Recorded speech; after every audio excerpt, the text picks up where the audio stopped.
When survival costs your innocence, how far would you go to stay alive?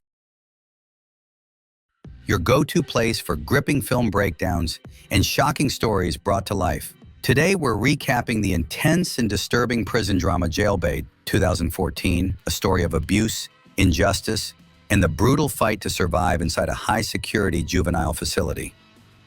Meet Anna Nix, a quiet cello student whose life is shattered after she's accused of killing her sexually abusive stepfather. Though she likely acted in self-defense, she's thrown into a violent all-girls detention center where fear, power, and survival rule. Faced with relentless torment, predatory wardens, and violent inmates, Anna must either adapt or be destroyed. But even in this hell, music and hope may be the only things that keep her spirit alive. If you're ready for a story filled with pain, power, and perseverance, this is one you don't want to miss.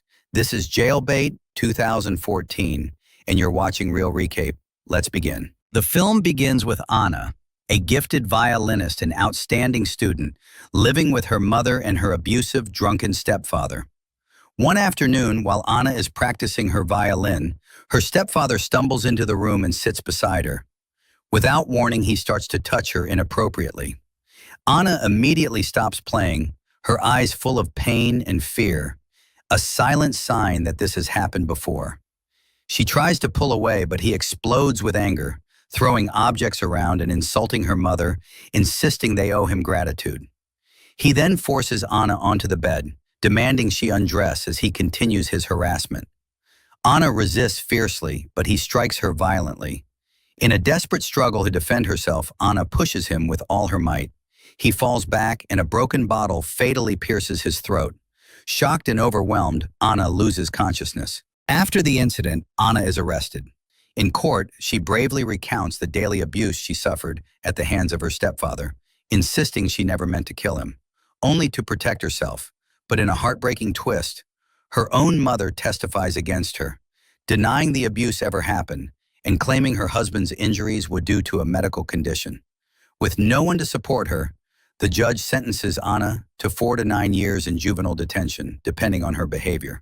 Betrayed and devastated by her mother's lies, Anna is sent to a juvenile facility where things quickly go from bad to worse. Upon arrival, the guards treat her with cruelty. She's forced to strip, sprayed with freezing water, and locked in a cold, isolated cell. There she meets Jeannie, a quiet, introverted girl who always has her nose in a book. Shocked to learn that Jeannie has been locked up for 4 years, Anna asks how anyone could survive in such a harsh and unforgiving place. The next day, while walking alone through the prison corridors, Anna crosses paths with Cody, the ruthless leader of a prison gang. Cody corners her and threatens her, either join the gang or face the consequences. But Anna stands her ground, firmly refusing and insisting she just wants to be left alone. Cody smirks and warns her, every choice has its price, before walking away. At breakfast, Anna sits by herself trying to avoid trouble. But Cody and her gang approach again, surrounding her with intimidation. Anna boldly tells them she doesn't need their respect and gets up to leave. Offended, Cody deliberately spills Anna's food, making it clear this is just the beginning. Later, while Anna is cleaning a corridor, Cody's gang ambushes her. They drag her into a dark storage room, one without cameras. There, Cody brutally beats her and warns that if she dares to snitch, she won't survive the next time. Anna is found injured and sent to the prison clinic. An investigator asks who attacked her, but Anna, fearing retaliation, claims she couldn't see anyone in the dark. A nurse tries to console her, gently advising her to adapt to prison life and suggesting she talk to Warden Frank. When Anna visits Frank, he reads her file and casually remarks that someone like her doesn't belong in a place like this. He then offers her protection, but only in exchange for certain favors. Realizing his true intentions, Anna refuses and walks away, disgusted and alone once again. Back in her cell, Jeannie gently asks Anna if the warden harassed her. Emotionally drained and fed up with the endless abuse, Anna finally opens up. She confides in Jeannie, who listens silently and offers comfort, the first kindness Anna has felt in a long time.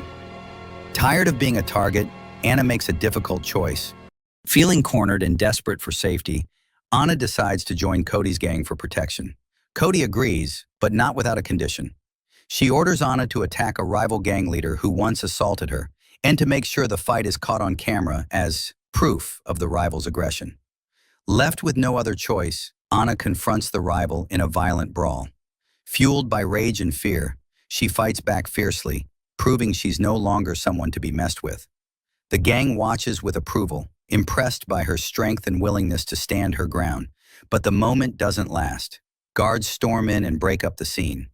While the rest of the gang escapes punishment, only Anna is held responsible.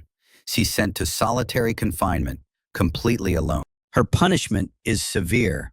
A guard forces her to strip and locks her in a freezing solitary cell for 72 hours, naked, cold, and isolated. When she's finally released, she's taken to Warden Frank, who once again offers her protection in exchange for favors. With no one left to trust, Anna reluctantly complies, just to survive. She returns to her cell, broken and exhausted. Cody visits, offering support, and Anna begins to rely on her, finding brief comfort. But over time, Cody's presence becomes suffocating, and the warden threatens to extend Anna's sentence if she steps out of line. Feeling trapped, Anna turns to Janie, who urges her to speak to the prison psychiatrist. Janie shares how she overcame her own struggles and rebuilt her life. Still haunted by revenge, Anna confronts the gang leader who attacked her, leading to a massive prison brawl. Guards break up the fight and Anna is thrown into solitary again, left with nothing, not even clothes. She refuses food and water, breaks her toothbrush and uses it to cut her wrist. A guard eventually finds her, and she's moved to a suicide watch room, restrained to prevent further self-harm. A psychiatrist evaluates Anna, deciding she needs 2 weeks in a hospital. There she meets others struggling with addiction, some with worse symptoms. A staff member gives her a guitar for a prison talent show, but Anna, paranoid, mistakes him for her stepfather and panics, landing back in the clinic. Inmates learn that Frank, a staff member, discriminates against Anna, and some attack him, injuring his face and arm. In the clinic, the warden blames Anna for causing trouble and forbids her from speaking out. During the talent show, Anna plays the guitar and makes a deal with the warden. Compliance for a chance at release.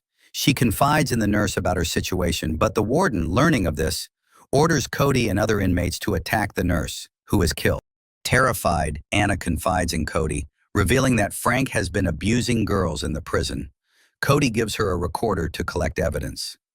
Anna secretly records Frank, who later praises her in public, but then accuses her of having authority issues, insisting she remain in prison longer. Crushed, Anna realizes Janie had been right all along. The footage is shown to the judge, shocking the committee. Frank is arrested and placed under investigation. The judge apologizes to Anna and grants her unconditional release. Her mother, who admitted in court to the abuse Anna suffered, welcomes her home. Anna applies for a music rehabilitation scholarship, aces the exam, and goes on to become one of the world's most celebrated musicians. The movie ends here. Like, comment, and subscribe for more.